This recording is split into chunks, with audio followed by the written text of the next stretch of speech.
Well, we can go ahead and get started, and as people sign on, we'll just mute them.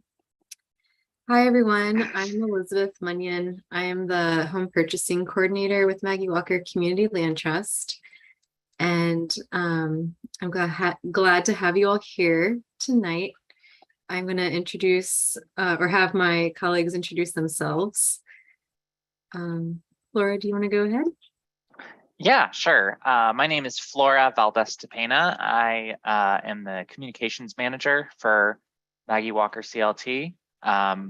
So I handle all of our websites, social media, emails, and also, coordinating events such as this one.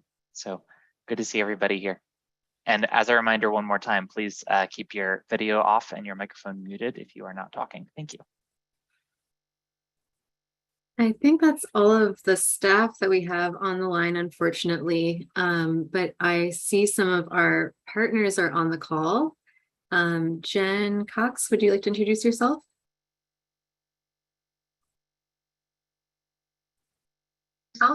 Yes. Good evening, everyone. My name is Jen Cox. I am the realtor for the Maggie Walker CLT. I assist with listing the properties for the MWCLT program. And I'm also happy to work with any realtors that may have buyers interested in the program and answer any questions that any prospective buyers may have about the real estate transactional side of the process. Great, thanks, Jen. Are there any other lenders on the call? I'm having a hard time seeing everyone's name, but I think Mary is here. Hi, Elizabeth. This is Mary White with Town Bank Mortgage. I'm one of the approved lenders with Maggie Walker. We're so excited to work with Maggie Walker and with the clients looking to purchase Maggie Walker Trust homes. We feel like this is a great opportunity to provide some affordable housing in an area where we're all seeing housing continue to increase. So we're honored to be a part of this program and look forward to working with each of you. Thank you so much, Mary. Let's see, Tanya. Good evening, everybody. This is Tanya Irizarry with Department of Commerce, Federal Credit Union's Mortgage Lending Department. Super excited to be a part of the call this evening. I've been partners with Maggie Walker since the inception of the program. We do offer a little unique mortgage program for the Affordable Housing Community Land Trust, and just excited to be with you guys this evening. And I put my information in the chat in case anybody needs to follow up with me with any mortgage related questions. Thank you so much. I believe that's everybody. So we can go ahead and get started. Before I jump into the meat of the presentation, I just want to point out these housing resources that are available to anyone. Commonwealth Catholic Charities is a credit counseling program that we work with that can help you with any credit issues that you're having. And the housing resource line is just a general housing hotline that covers all sorts of housing related issues. So those are some good context there. I'm going to go over our agenda for the evening. First of all, we're going to go over what a community land trust is, how it works, who's eligible, what the benefits are of home ownership. Then we're going to go into some of the details for our program, looking at how our program differs from other affordable housing programs and other conventional home ownership opportunities. And then we'll go into the application process where we'll discuss in depth what you need to apply and the process for becoming a homeowner. So first of all, I want to hear a little bit from you all. I am going to do a quick poll that Flora can set up for me. And this just shows us who's on the call today. I went ahead and added some other questions just to see how folks heard about how folks heard about us, and also one question about our Edric Landing development. Oh, great! So we have a lot of interest. And I just wanted to address someone in the chat. Yes, the slides will be available to you as long as you stay on for the whole call. I will send the slides to you later. Cool. Did everyone get that poll? Responses are coming in. Okay.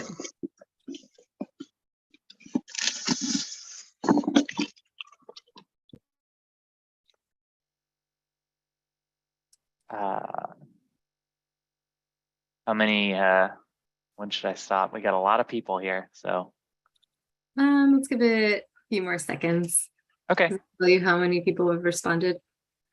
yeah.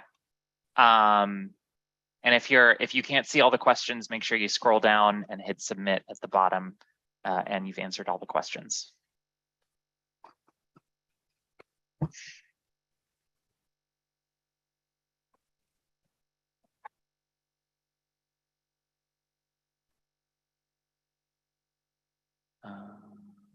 Oh.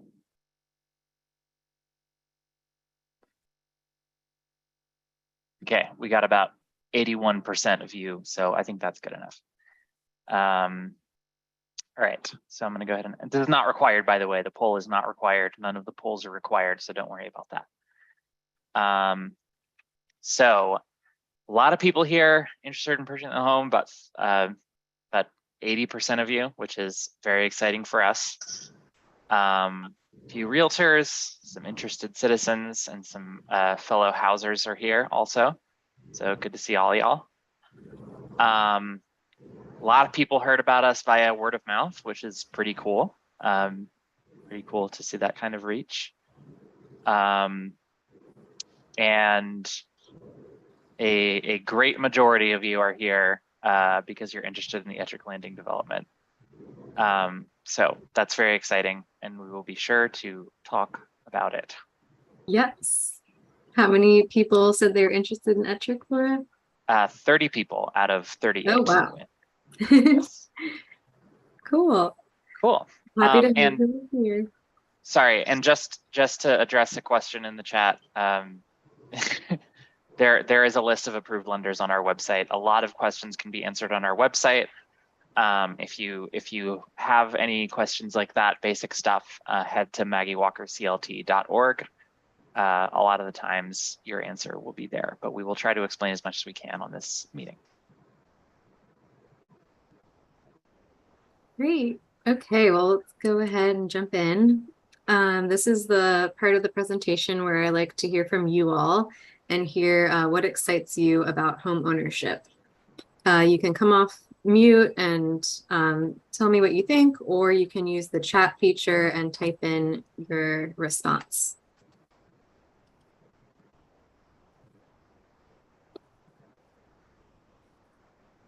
Who's first?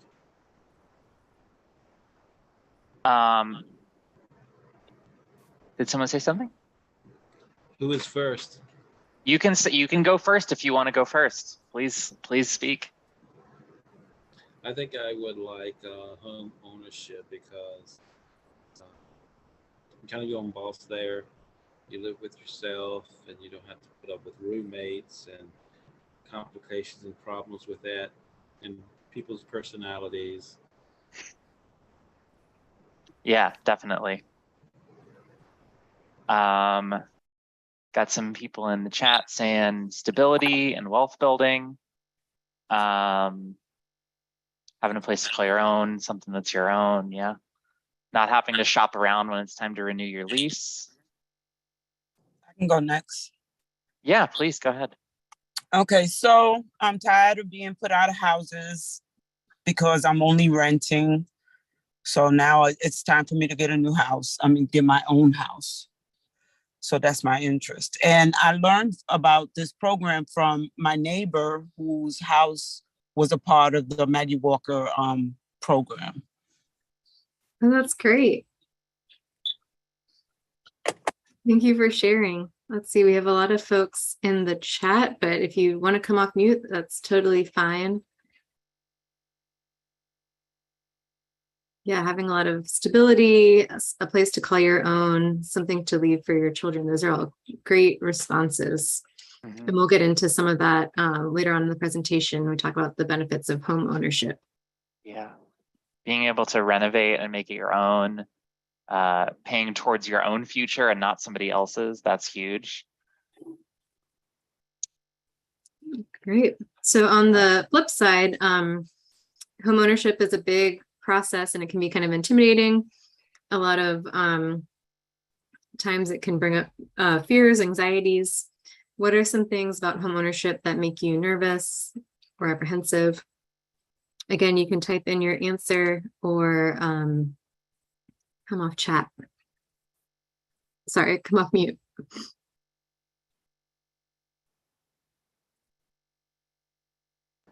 Yeah, it is a big, big purchase. The only thing I don't like is having to mow your own grass. Mowing grass. Yeah, we got that answer Yeah. quite a lot. Yeah, you will be responsible for yard work and upkeep. Yeah, having to pay for repairs. That's a big thing. The complicated process, having the competitive process. Yeah, and a lot of financial concerns as well. Like it is a really big purchase and there's a lot of that goes into that, a lot of planning and preparation, but we're here to help and help you through the process. I'm going to go ahead and get started because we have a lot to cover tonight, but you can feel free to keep typing your answers in the chat. But let's go ahead. I'm going to talk a bit about our namesake, Maggie Lena Walker. So we are the Maggie Walker Community Land Trust, and we want to honor this history. So Maggie Lena Walker is the first Black woman to establish a bank and the first to serve as president of a bank in the U.S. Not only was Maggie Lena Walker an amazing businesswoman, but she uplifted the community with her. She empowered Black families and created opportunities for them to have stability and economic mobility. She was innovative and a visionary community leader. Maggie Walker not only had an impact and created opportunities for her community, but she made intergenerational investments.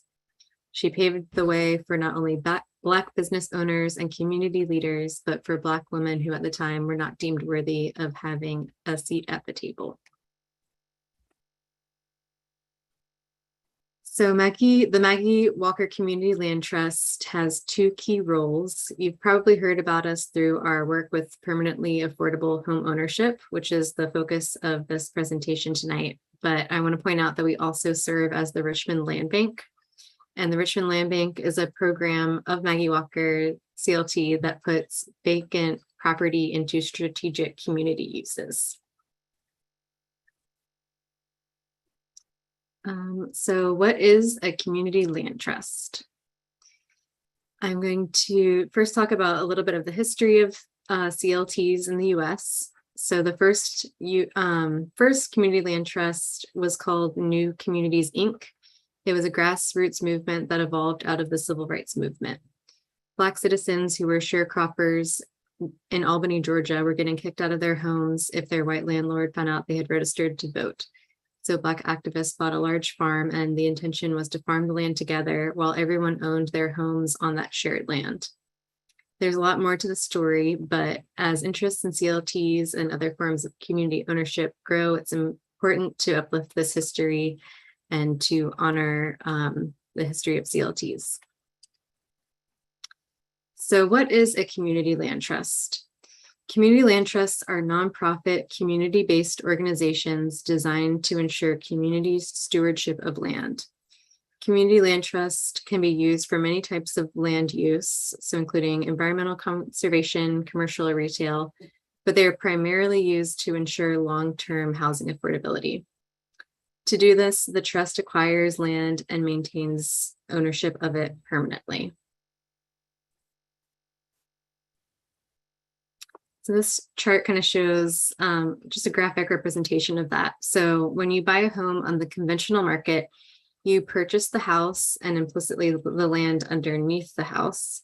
But with a CLT home, you purchase the house at a subsidized rate and the land itself remains in the trust. So you lease the land and use it the same way that anyone else would. But when it's time to sell your home, you only sell the home, but the land itself is never sold. So the next buyer will need to meet the income requirements and buys the home from you at an affordable house. So the next buyer will also agree to the certain resale structure when they sell, and that's how the home is sold from buyer to buyer and will remain permanently affordable as long as the home exists. So the CLT model is centered on racial equity, wealth generation, and community control, collective decision-making, and long-term stewardship of both communities and land. Community land trusts are both a model and a movement. The land will be held by and for the community forever. So this model really balances the interests of the individual with the bigger community. Now I'm going to talk a bit about the benefits of CLT home ownership. So the CLT model benefits the homeowner in several ways. So these are some of the most affordable homes that you will find in the Richmond area. And by affordable, we mean that they're ready to move in. They're not fixer-uppers. All of our homes have been recently rehabbed or newly constructed, and they're done with a very high standard. The CLT also allows the homeowner to build wealth over time. So through your monthly mortgage payment, and also through the way that homes increase in value with the wages instead of the market. So you do build equity through this model. And then we also provide support and assistance for the homeowner. And then you'll still get all of the benefits of homeownership from the conventional market. So a quality home, stability, pride in your home. And then CLTs also benefit the community in a positive way. By combating land loss and displacement, they help build community wealth and strengthen community health and well-being. So who might want to buy a CLT home? So there are a few requirements that we have for those buyers who are interested in this program.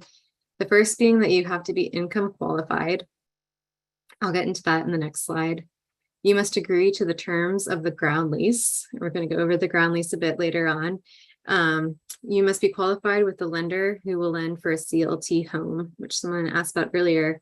We have a list of approved lenders, and that's on our website, and some of the lenders on the call drop their information in the chat as well.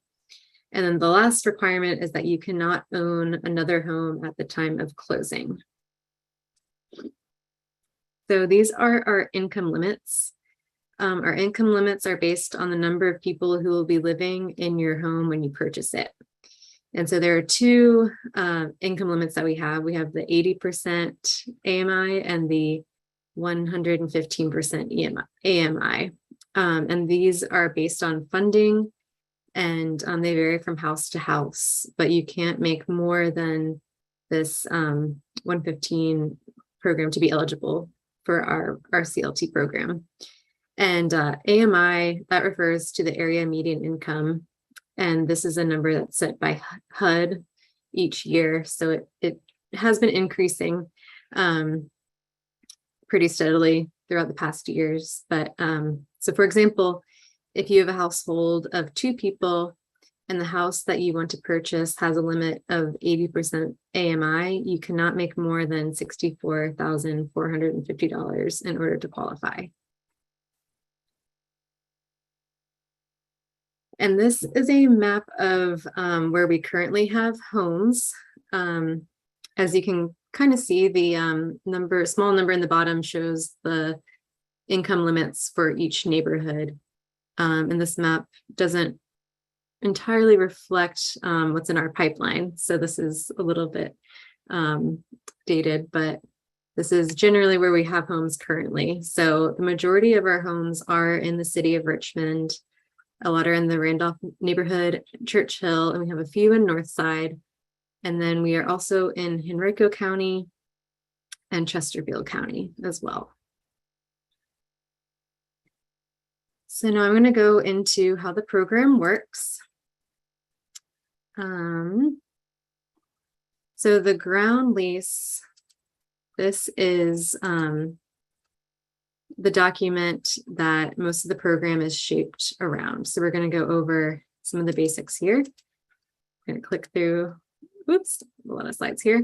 So the ground lease, this is the legal document that restricts the price that the home can be resold for. This ensures that the home remains affordable for at least 99 years, and it's intended to go beyond your life and that of your children. The ground lease is fully inheritable, so your home can be passed down to anyone via your will or your heirs by state law. And just a plug, we also provide will and life planning documents free of charge for our homeowners. If your heirs choose to live in the home as their full-time residents, they can either continue the current ground lease or they may have the option of starting a new ground lease. And then if your heirs don't want to live in the house, they can sell it and get the same proceeds from the sale as they would have if you had sold it before you passed away. And then the other important thing is that there is a $100 fee annually that you are invoiced from us. You can either pay it in a chunk of $100 or quarterly installments of $25 throughout the year.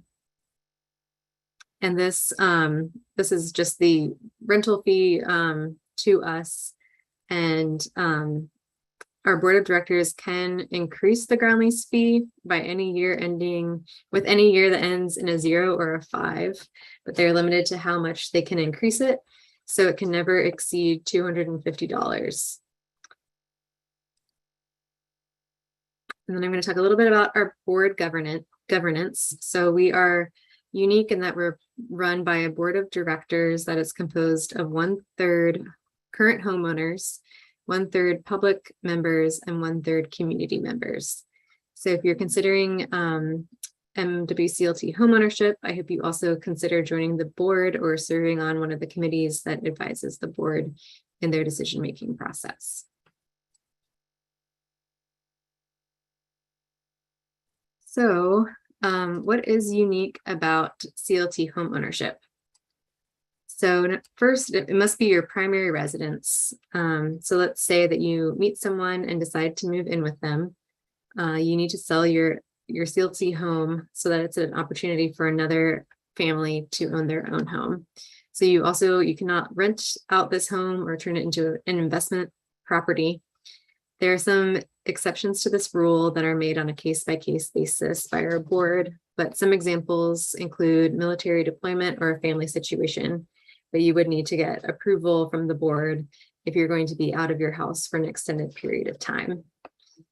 And then secondly, all renovations that would require a building permit would need approval from our board as well. And this is just so that we make sure that any renovations done to the home are done safe and well, and that we want any renovations to serve future homeowners. And then another thing that is unique about our program is that you do build equity. So you build equity from your down payment, your monthly mortgage payment, and your home's increase in value. And we're going to talk about that in just a moment. And I want to take this time to see if there are any questions. And if Jen is still here, I would invite her to talk a bit about this home.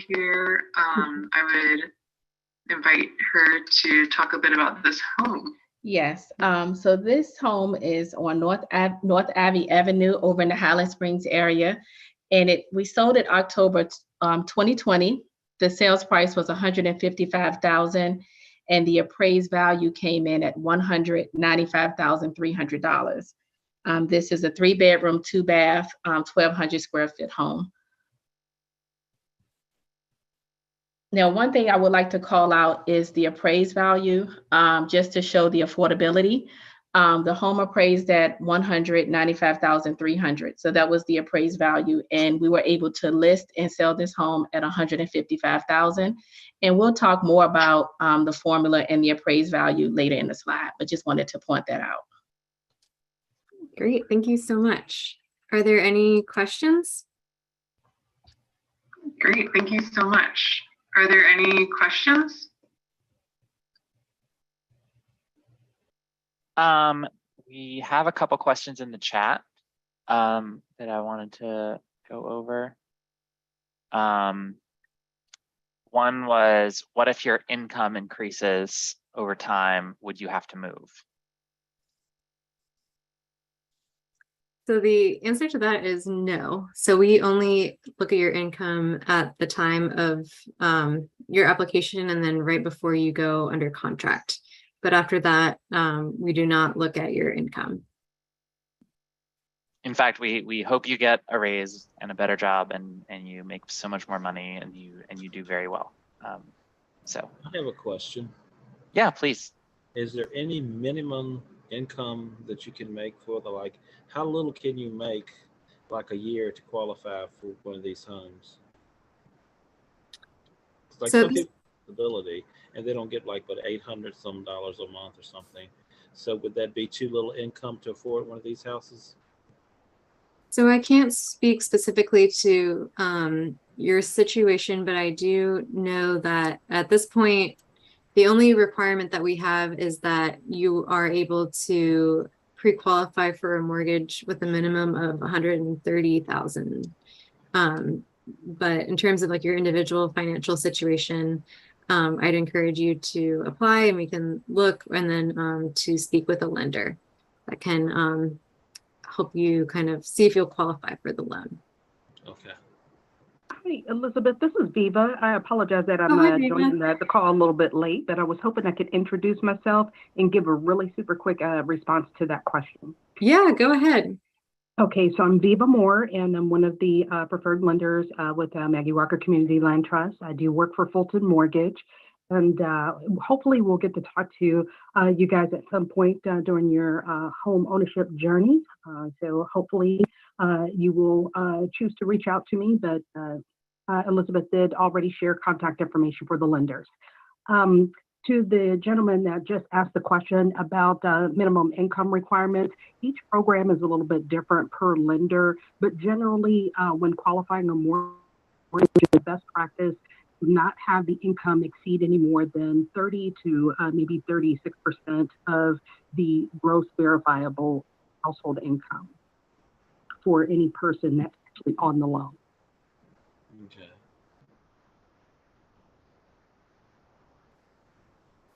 Great, thank you so much, Viva. Latasha Rains, do you have your hand up? I do have a question. The lease to own option, is that, do you have to have the same credit score as the purchase?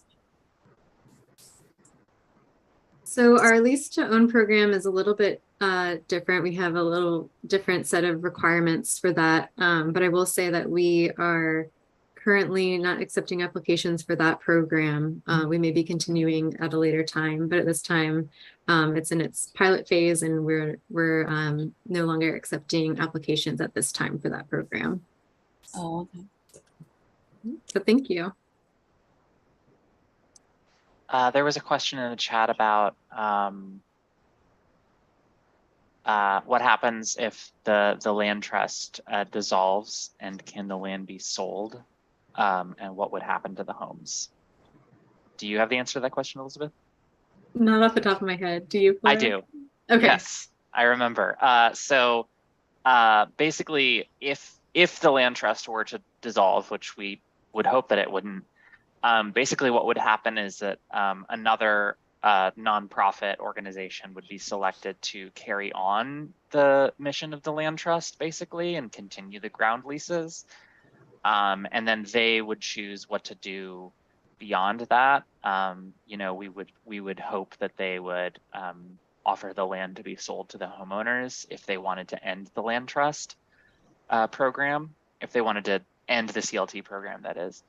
But yeah, the CLT would elect a successor basically to continue on.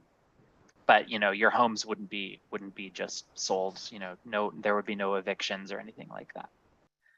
And then, while the home is being built, can we request upgrades or have choices of certain upgrades? So that question is no. So not when the home is being built, but then again, after the home is yours, you are welcome to make upgrades on your own. And then again, if there's anything that would require a building permit, you would need approval from our board for that. Yeah, so it's not like, I know in other programs like Habitat for Humanity, you select an empty lot to build a house on, and then it gets to be exactly to your specifications. We don't really operate like that. We have kind of a set stock of homes that we build. And, you know, sometimes we have done in collaboration with Habitat for Humanity in the past, we have done like accessible homes or things like that. But that's generally not how we operate. And then Marie asked any HOA fees, and the answer is no, but there is a ground lease fee, which is not an HOA fee.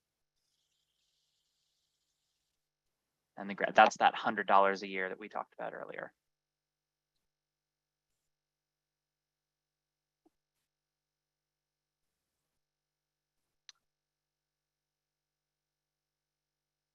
The difference between a ground lease fee and an HOA fee is that an HOA fee is like, you know, you pay it to the homeowner association and then they provide certain services to you. And it's usually a pretty big amount on top of your monthly mortgage payment in exchange for like, you know, services like a pool or, you know, landscaping or things like that.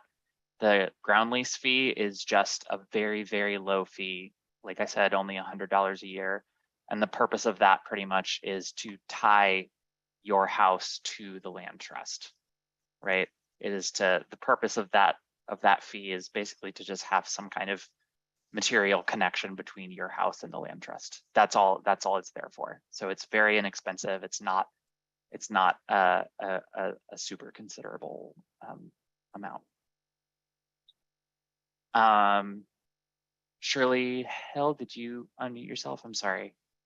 Yes, I have a question. Do you get a reduced interest rate through this program?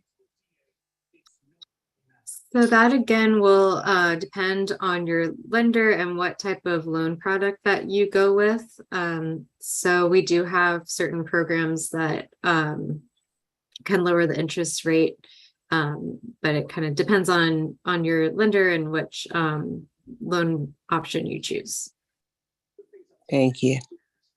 You're welcome. And let's see, Louise had a question about kind of the application process and our waiting list. We are going to go into depth on that in, I think, the next section or the one following that. So hold tight on that and we will get to that in just a moment. And then someone asked a question about FHA loans. So we only, maybe one of the lenders can chime in on this, but we only use a conventional loan for our program. Elizabeth, this is Mary at Town. HUD does not allow for ground leases on their financing right now. So until they do, it means that we're not able to do any FHA loans because HUD will not insure them. So the only loan programs that lenders can do on land trusts are conventional loans. Some of them may be loans that can be sold to Fannie Mae, while others may be what we call portfolio loans, which means that they're specially created loans by the lenders that they actually hold on to and do not sell on the open market like we would with other loan programs or loans. Great, thank you, Mary. And then just to clarify, we had a question about first-time loans for first-time home owners. Can one of the lenders tell us a little bit about the benefits or loan options for first-time home buyers? This is Viva again at Fulton Mortgage. The program that's offered at Fulton, although it's wonderful for first-time home buyers, it's not a requirement. So repeat home buyers even can potentially qualify for this program, but you can only at the time of application. Great, thank you. There are a lot of questions specifically about some of the homes available, but we will be getting into that in a bit. So I'm going to move on. And then if you do just want to type a question in the chat, we will get to it. But in the interest of everyone's time, I'm going to move on. So our next section is about CLT home ownership in comparison to renting. So as you already know, when you rent your home, you don't keep any of your rent payment when you move to another home. So this chart here, this is simply your rent payment multiplied by 24 months, multiplied by the number of years that you're in your home. So for the purpose of this example, we're going to look at paying $825 in rent. So after 5 years, you will have spent $49,500 in rent alone. And that's just money that you don't get back. However, with home ownership, you keep all of the equity that you earn by paying the loan principal with your monthly mortgage payments. So this chart here, this is an amortization schedule. For the purpose of this example, we're going to look at a home that was purchased January 1st, 2019, that has a that sells for $145,000 and 3% of a down payment. And we chose this example because your monthly payment would be about $825. That's the same as the example we use with paying $825 a month in rent. So after that first year, the total you pay to the bank for your loan doesn't change, but you pay the same amount every year. But what does change is what goes into principal and then what goes into interest. As you pay down your principal, which is the amount that you borrowed from the bank, things start to shift and more money goes into principal and less money goes into interest. Can one of the lenders tell me what would happen if this person paid one extra payment a year towards their principal? If you make one extra payment a year, it will knock off 7 years from the 30-year loan. So basically you'll pay it off in 23 years. Great, thank you. Yeah, so that also starts to shift that balance between what goes into interest and what goes into principal sooner. Let's see here. So just after 5 years, the owner has accrued about $16,225 in equity, and that's just from making their monthly payments on time. Let's see here. And this example here, this is a graphic representation of the same thing as the amortization schedule. This big blue box represents what you are paying to the bank each year for your loan. It's the same concept of your monthly mortgage payment, which is a smaller number. So in year 2, most of your money is going to interest, with about a quarter of it going towards your principal. But by year 15, you're paying the same amount over the course of the year, but now about half of it is going to principal and half is going to interest. And then by year 25, assuming that you haven't paid off any of those extra years, most of your money is going towards your principal. This concept is true for most mortgages, not just for CLT home mortgages. So far, we've only been talking about money that you've borrowed from the bank, but another part of your monthly mortgage payment is your escrow. So as a homeowner, you are also responsible for your insurance and your taxes. Usually these are due every 6 months, and it can be a pretty hefty sum. So the bank wants to make sure that you pay both of these, otherwise you're at risk of losing your house. So instead of making you pay really big lumps throughout the year, they divide these payments into amounts that you can pay monthly. And this becomes part of your monthly mortgage payment and goes into an escrow account. Then the bank uses your escrow account to pay the insurance company and the city or county in which you live. So this green box is the escrow right here. And while what you are paying to the bank does not change, your insurance and taxes can fluctuate a bit. And so this can make your monthly payment go up and down and be different from year to year, but it will not fluctuate as much as your rent would over time, generally speaking.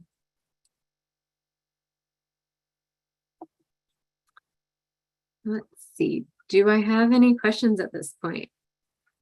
Also, Jen, can you tell us a bit about this? Do I have any questions at this point? Also, Jen, can you tell us a bit about this? Oh, yes. So this is the very first home that was built for the MWCLT program back in 2017. This home is located on North 26th Street in Church Hill. The sales price for this home was $227,500. I do not have the appraised value. However, I would like to state that right now homes in this area is going for about $348,000. And at the time, the CLT listed it for $227,500. This home has 3 bedrooms, 2.5 baths, and is 1,600 square feet. Thank you for sharing that, Jen. Let's see, we have a number of questions in the chat. Thank you for sharing that, Jen. I think are relevant to some of the lenders. So Darius has a question about, are the interest rates set per lender for this program, or should we shop around for the best rate? Each lender offers a different loan program, so you should definitely explore your options with the lenders to see what the best program is going to be to fit your needs. Great, thank you, Tanya. If I could tag on one other quick thing too, it's not necessarily an option, or you don't have to apply with every lender, but you can at least call and ask the questions to figure out the differences in the program. And then last but not least, this is Mary. At Town, not all lenders are offer Maggie Walker Trust type of loan programs because it is very specialized. So you really need to work off the list on the website, because those are the lenders that know how to structure the loan and how to work it. And probably are I would say some of the only ones that right now anyway would be able to do a loan on a land trust. Great, thank you for clarifying that, Mary. Let's see, so let's see, what happens when you pay off your loan? Is there still a land trust fee?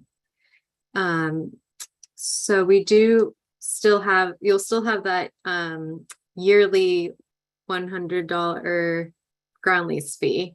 Can any of the lenders speak to what happens once you pay off your loan?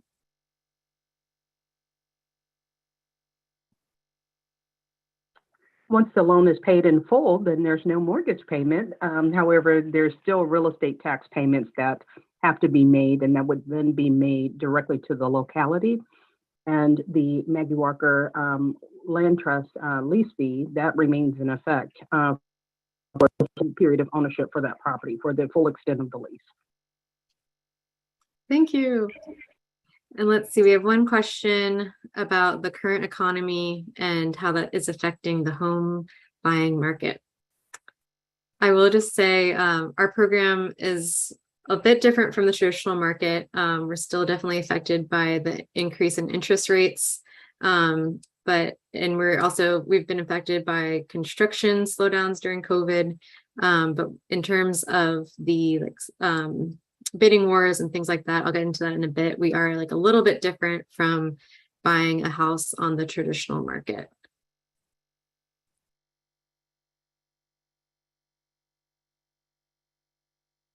Oops, I have myself on mute.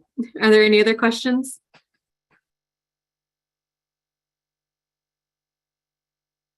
Cool. I will go on talk about taxes. So this is an important thing about our program. So Maggie Walker Community Land Trust operates as the Richmond Land Bank, and therefore the land is tax exempt. And there is also state legislation that says that CLT homeowners cannot be taxed on the full market value of the home. So they can only be taxed on what they can sell the home for, according to the ground lease. So therefore, this is another affordability feature, especially in high value real estate markets. So you will have a tax for the home, but you're not taxed on your land. So you are responsible for the upkeep of your land. So this means mowing the lawn, taking care of dead trees, things like that. You're also responsible for any like routine upkeep of your home and any necessary maintenance that's beyond a warranty. So fixing broken appliances, leaking roofs, broken windows, etc., things like that. So now we're going to talk a bit about what happens when you sell your CLT home. And so this is kind of important here. We're going to go into an example of the resale formula. So when you go to sell your home, you are entitled to get back your cash equity. So that's any kind of down payment that you put towards your home. You're entitled to get back any earned equity. So that's that loan payment that the loan principal that you've gotten by paying off your monthly mortgage payments. And you are also entitled to your home's increase in value. And that is based on the percentage increase in the area median income while you own your home. And we're going to go into this in a little bit. So this is one of our homes that is in the Randolph neighborhood. The home appraised for $215,000 and it was sold to a homeowner for $145,000. The home buyer borrowed less, had lower monthly payments, and a lower down payment than they would have if they had purchased it on the traditional market for what it appraised for at $215,000. So this is what we use when we go to calculate the resale of this house. So when you go to sell your home, we start with that purchase price of $145,000, and we calculate the increase in the AMI while you have owned your home. So this home was purchased, when this home was purchased, the AMI was $83,000, but when this home was sold, we estimated that the new AMI would be around $90,000. And this is because the AMI has increased about 2% a year in Richmond. But in this scenario, over the 5 years that this person lived in the home, the AMI increased by $7,000, which is about 8.41%. We multiply your original sales price by 8.41%, which equates to $12,200. So your equity will be that $12,200 that your home has increased, and then plus any down payment that you put towards your home, plus any principal that you have paid through your monthly mortgage payments. And then just to put this out there, this has not happened yet, but if the area median income was to decrease during that time that you live in your home, you will be able to sell your home for what you purchased for. So you will not be losing money. So as a reminder, this is an example of the amortization schedule that we went through earlier. This homeowner had accrued $16,225 just by paying their monthly mortgage payment. So in this example of the 5 years that this person lived in the house, they have $16,225 of earned equity plus $12,200 from the home's increase in value. And that gives us a total of $28,425 in equity in living in that house for 5 years. And this is versus if a person had been renting over those same 5 years, they would have spent almost $50,000 in rent alone. Instead, they have accrued $28,425. And this chart kind of shows the difference in renting versus owning and what that looks like. So the CLT model makes it possible to keep this home affordable for future families who may be in the same economic situation you are in right now. Again, we take that original sales price of $145, add on the $12,200 from the increase in the value of home. And this is how we calculate what the home will resell for the future home buyer. So the resale price, after we calculate it, will be $200,000 plus a few fees that go in there, but it is going to remain affordable for the future home buyer. Let's see, can Jen tell us a little bit about this house here?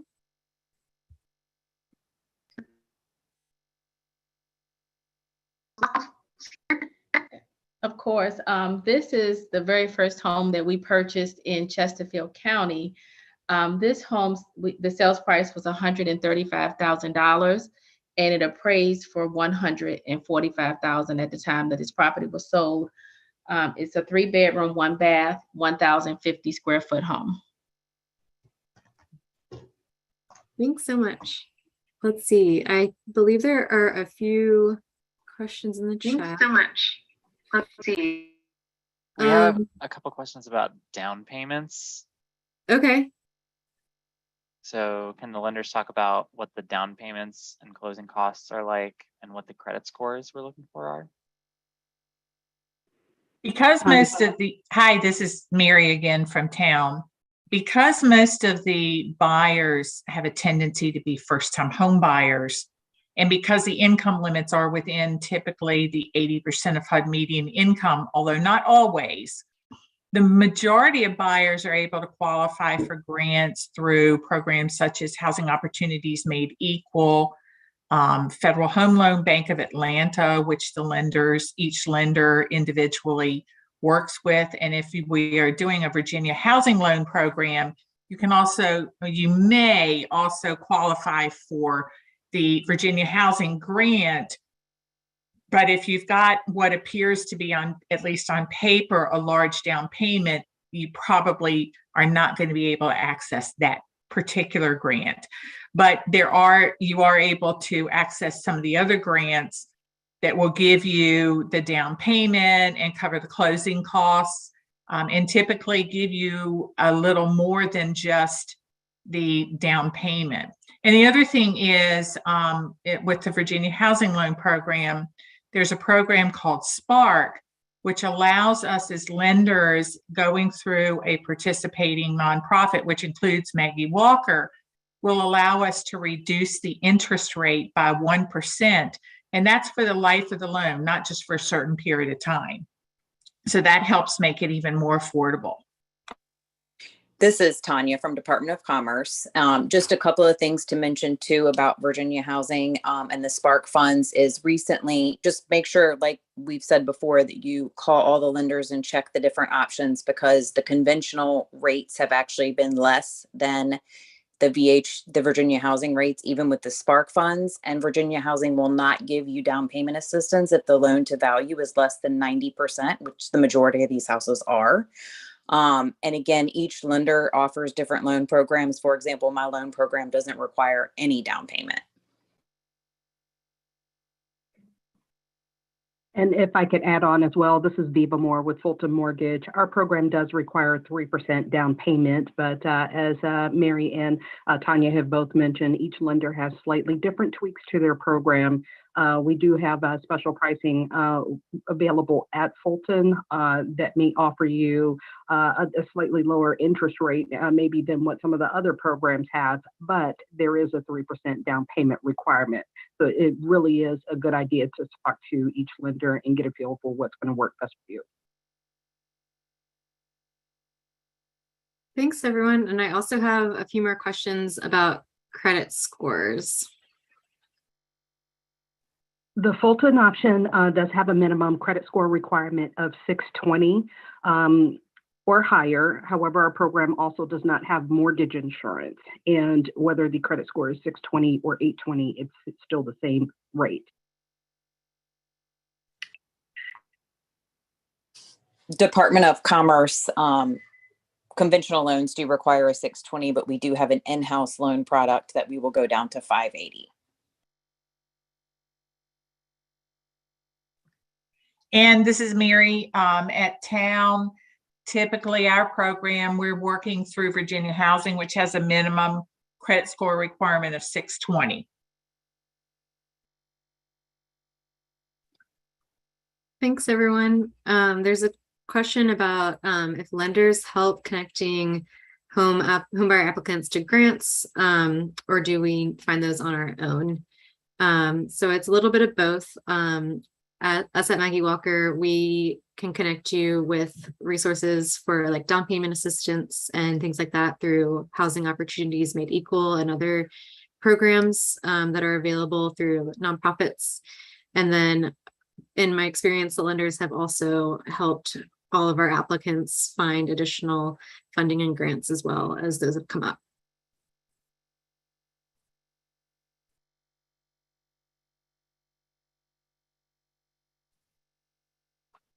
And then there's a question about the FICO scores. And all of our lenders' contact information is on the website. I can put a link in the chat for everyone who needs it. Thanks, Flora. And I am seeing questions about whether we have homes available right now. The answer to that question is slightly complicated because whenever a home becomes available, they pretty much our approved applicants pretty much, they get notified of when a home becomes available, and then it pretty much immediately goes under contract. So, we don't have a list of homes that are ready for you to move in because they kind of, the best way to be notified when we get a new home available is to apply for the program, and then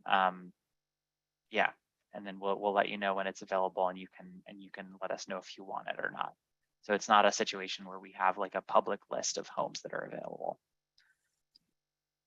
Yeah, and just going off of that, I will state like our website that has some examples of our homes. Those we don't typically list homes on our website. Those are more of like what we have sold recently and give kind of an overview of what's in our portfolio. But those are not, when homes come available, we don't list them on the website.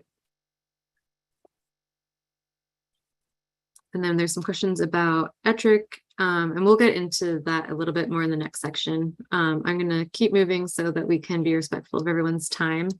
I'm going to go into the application process and how to apply for an MWCLT home. So this chart kind of gives a solid overview of the steps to home ownership. So the first step is to apply for or attend an info session, which you all are here doing now. So congratulations on that first step. And after that, what you're going to do is submit your MWCLT application and income documents to us, which at that point we review your income documents and see if you are income eligible. So again, that's looking at that chart at the very beginning that shows the area median income and household size and making sure that you are within those limits. And then another requirement of our program is attending a HUD approved home ownership class and obtaining a certificate that you've completed a home buyer education class. And I will go into that in a little bit as well. And then after that, it will be getting a pre-qualification from one of our approved lenders. So then after you get your pre-qualification and you're income qualified and have your home buyer education certificate, you are approved into our applicant pool. And that is everyone who has a complete application is in our applicant pool. And at that point, you become notified when homes are available. And you are able to arrange a showing with your real estate agent to view the home. If you are interested in the home, you can put a contract on the home At this point, we do require that you resubmit your income documents if it's been longer than 3 months, because we need to make sure that you are still within the income eligibility criteria. And then if there are multiple people that put a contract on the same house, we use our buyer prioritization policy, which, Laura, can we put a link to that in the chat? That shows you all what we use to evaluate who is awarded the home if there are multiple offers on a house. So we don't use a, like in a traditional home buying situation, the highest bidder would likely get the home, but we look at other criteria such as single family households, if the number of bedrooms fits the needs, if there is an accessibility requirement that the house has, among other criteria. And then if there's a tie, the home is awarded to the homeowner that makes the lowest annual income. And after that, you meet with an attorney to sign closing documents, to understand our ground lease, and also have the opportunity to participate in our life planning document program, where you are able to determine a medical power of attorney, a will, and advanced medical directive. And that's all free and included in our program. And then after all of that is complete, you move into your new home. And here again are the lenders that are approved to lend to MWCLT homeowners. And just a reminder, you must be pre-approved for a conventional loan. So at this time, we do not offer FHA loans. It's only a conventional loan through these 5 lenders here. And many of them are on the call tonight. We've had their information sent out in the chat. And then again, this is on our website. So I will go over this process again in a little more detail. So the first step, or one of the requirements, is to attend the home buyer information session. And then, so the income documents that you will need to submit are your 3 months of your latest pay stubs or benefit statements for each household member over 18, unless one of your household members is a full-time student. We'll need 6 months of your bank statements for all accounts for all adults, your 2 most recent federal tax returns, and your matching W-2s or 1099s, and any record of assets that are over $5,000. So these are documents that we require, and your lenders probably will require similar documents. So we recommend just to early on in the process, locate your W-2s, tax returns, things like that, make copies and keep them in a safe place, because I'll need to look at them. And then if you get a home ownership counselor through another program, they'll also want to look at those documents as well as your lender. And then, so applying for the loan pre-qualification, again, that list of approved lenders is on our website, and that's who you reach out to. And all of our lenders have worked with us and can let you know specifically what they need from you. So after that, or at the same time, the HUD approved home buyer education course, there are a few options for that. So the 2 most popular programs are Housing Opportunities Made Equal, also known as HOME. They offer a class that you complete the certification, and then you have the option to go through a home ownership counseling session, and then potentially be eligible for down payment assistance. And so I encourage people to apply for that as well, because there's potentially an opportunity for more money for your down payment assistance for your home. And that class is on Zoom currently in 2 sessions. And I can put you in the right direction if you have questions about that. And another option that a lot of our applicants use is the Virginia Housing Homebuyer Education class. And Virginia Housing's class, they have online, in person, and like a self-paced class that you can take. And you, for all of these, you will submit your certification of completion of the class with part of your application, so that I know that you have taken the class.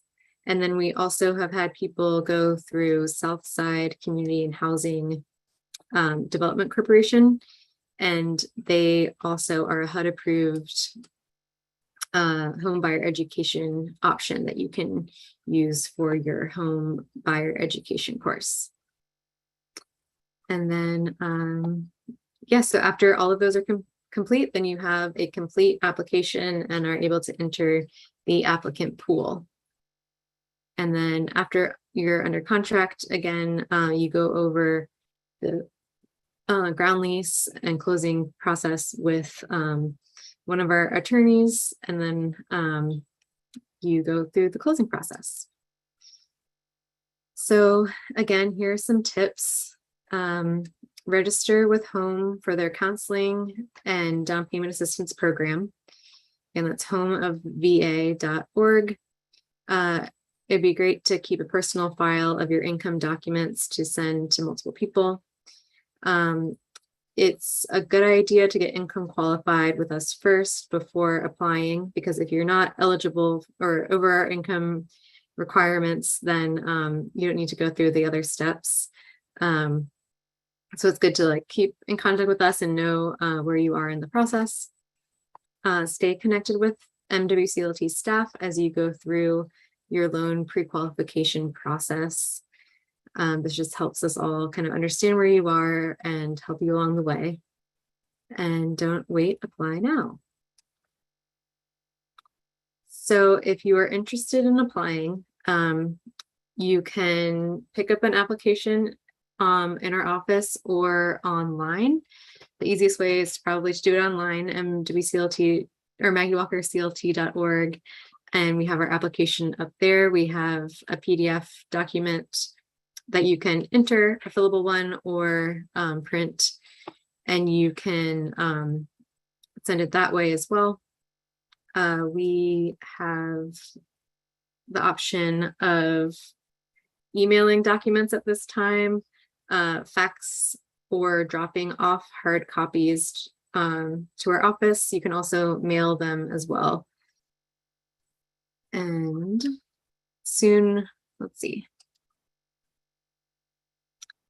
I wanted to take this opportunity to talk a little bit about some of the upcoming, there's a lot of questions about ETRIC, so I definitely want to get to that. Again, these are our housing resource options. Thank you, thank you. Let's see. Laura, can you pull up the ETRIC webpage? Yes, sorry, I was in the middle of something. Oh, you're fine. Pull it up. Yes, give me one moment. We have a lot of questions in the chat. I'll stop sharing. Let's see, do we have any questions while Flora is pulling up the ETRIC information?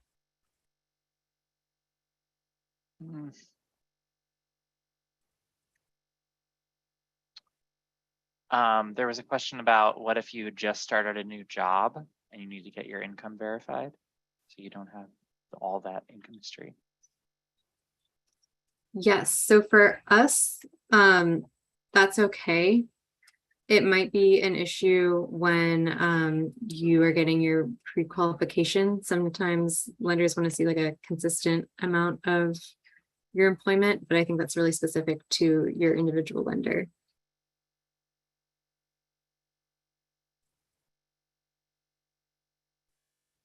So here is, we have a web page for the Ettrick Landing development. There is a interest form at the top if you want to stay updated about it. It might work. I'm working on some issues with the website right now, but definitely fill out that interest form. You can read all about the narrative of the history of this project. And also here is this very nice rendering of what the neighborhood will look like in the future. Great, thank you. So at this time, Ettrick is in the pretty early stages. We just had our groundbreaking ceremony, was it 2 weeks ago now? And so it's definitely in the initial development phase. We're anticipating it being complete by the end of 2023. So there's a ways to go, but it's early enough to reach out to us if you're interested in it, and to start getting, if you are having issues with like credit or getting pre-qualified, this is a great time to work up to the goal of being ready for, it's enough time in advance that you should be able to work towards that goal. There are going to be 10 homes total. I believe 3 are going to be fully accessible for this floor. And the others are going to be 2-story. I believe they're all 3-bedroom, 2-bathroom. 3-bedroom, 2.5 bathroom. 2.5 bathrooms. Okay. And they are going to be all single family detached with a yard. Unfortunately, there are no 4 bedrooms, only 3 bedrooms at this time. Let's see. I'll just to give some more information. They're going to be between 1,400 and 1,700 square feet each. They're all going to be priced between $150,000 and $180,000, which is less than half of the median home sale price for Chesterfield County. So they're a really incredibly, below market, which is really exciting. There's going to be a walking path around the neighborhood, which is very nice. It's really close to the Petersburg Amtrak station and Virginia State University.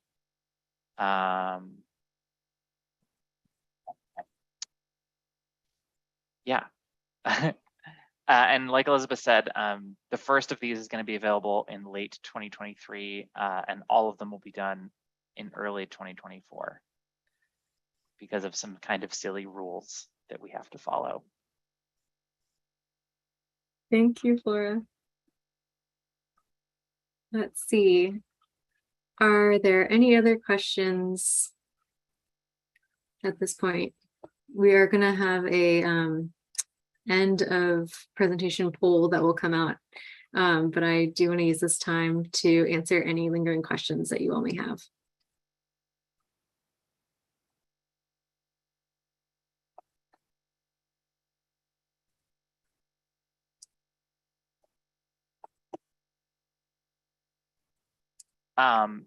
So the waiting list is not really a list. It is a pool of applicants, right? It's not first come, first serve.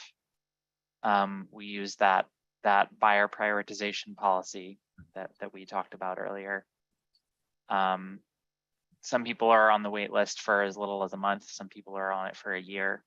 It really depends on, what they're waiting for.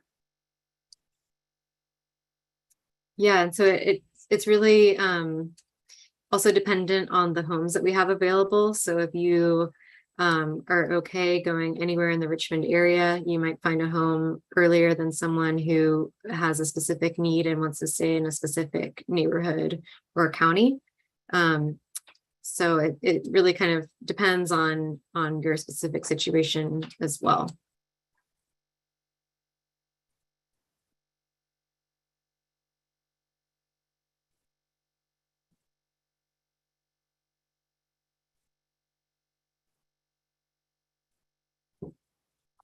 All right, I'm gonna go ahead and put up a end of presentation poll.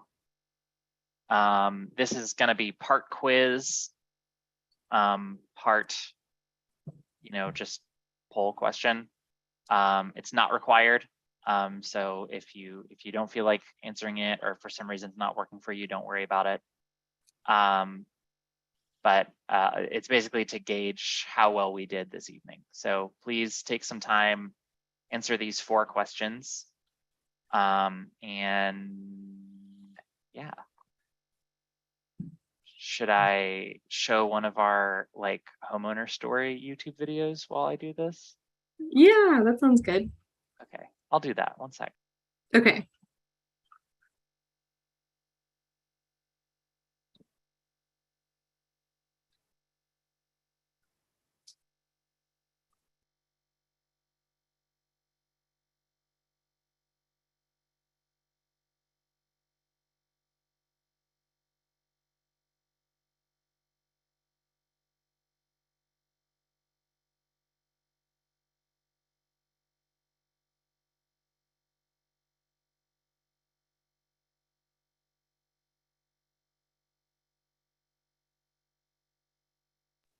Sorry, is it not doing sound? Can you hear it?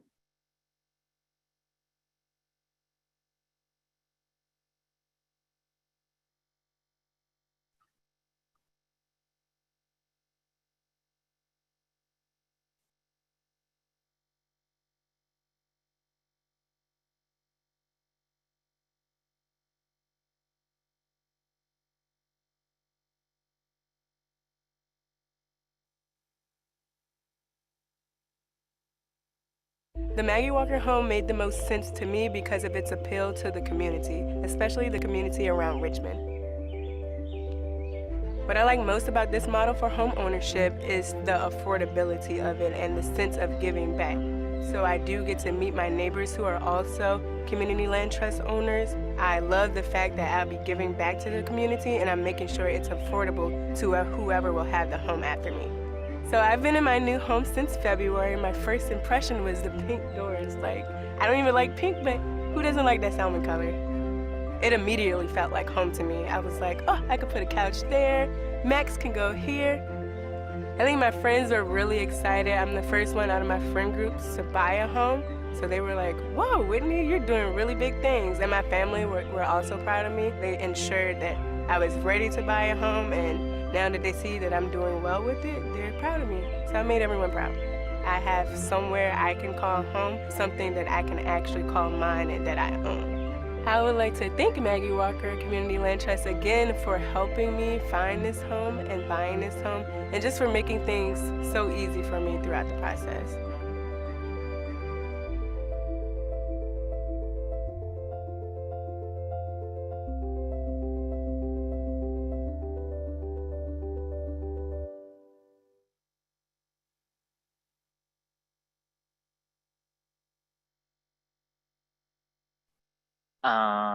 Looks like we're still waiting on a couple people. Please remember to scroll all the way down and answer all the questions before you hit submit. I'm going to show you guys one more video.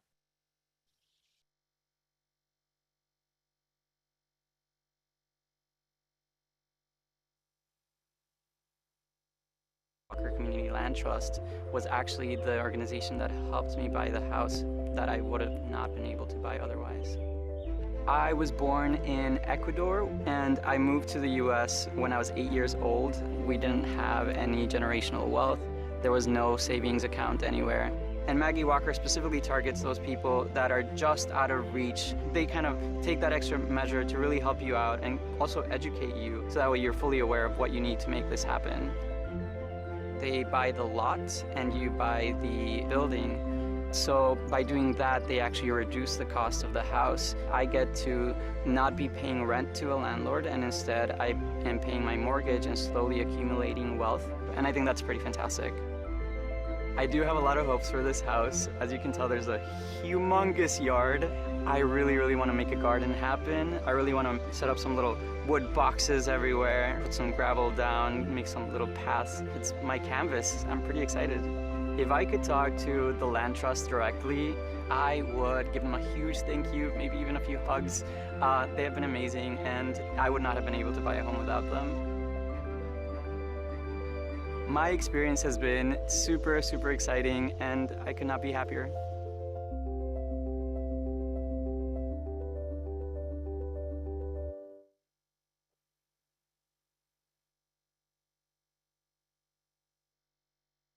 So those two actually were some of our earliest homeowners, and both of them ended up serving on the board of directors, which is a really cool opportunity we provide our homeowners.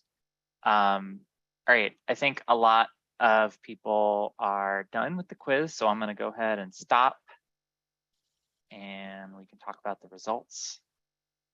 So a lot of people planning on submitted applications. We're very excited to see you. Some people are going to wait a little bit, no worries there.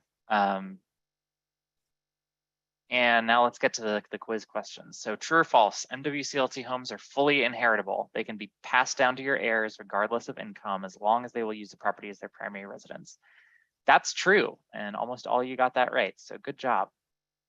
What equity will you get back when you sell your MWCLT home? Your down payment, the loan principal you've paid off through monthly mortgage payments, your home's increase in value, or all of the above?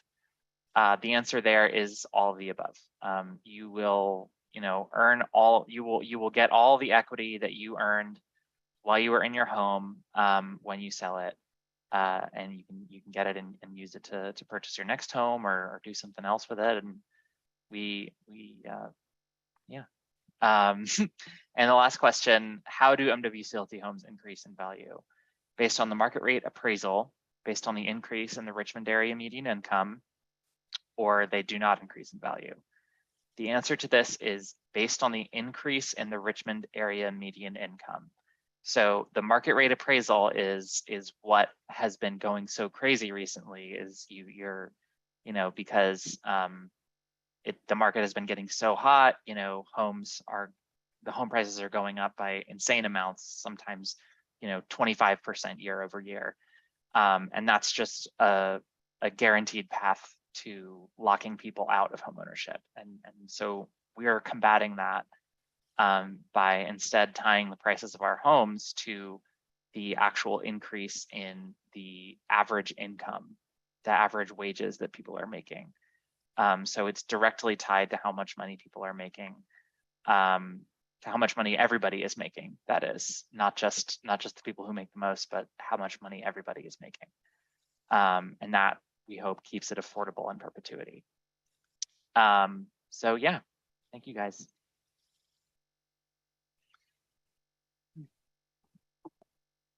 Thank you everyone for attending. If you have any other questions, we can stay on for a few more minutes.